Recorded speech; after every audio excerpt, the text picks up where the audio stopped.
बंटी, क्या आप जानते हैं कि ये क्या है? ये तो बिल्कुल अलिफ जैसा लग रहा है, लेकिन ये इसके सर पर क्या है? इसके सर पर ताज है। ये हरूफ का बादशाह है। इसका नाम है अलिफ मद आ और इसकी आवाज है आ। अलिफ मुद्दा आ।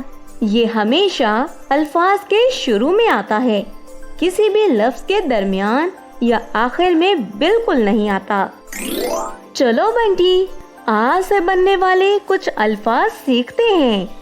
आग, आग। आग, आग। आटा, आटा। आटा, आटा। आधा, आधा। आधा, आधा।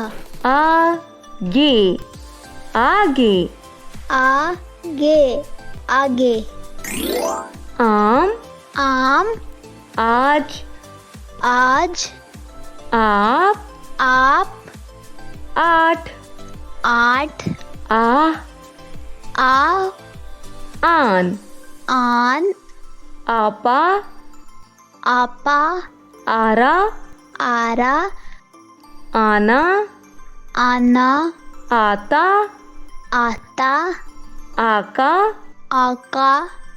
आया, आया। आती, आती। आरी, आरी।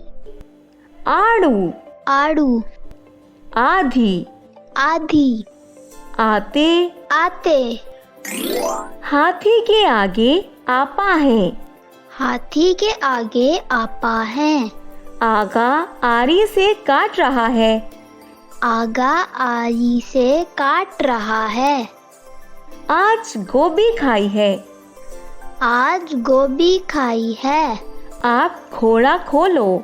आप घोड़ा खोलो।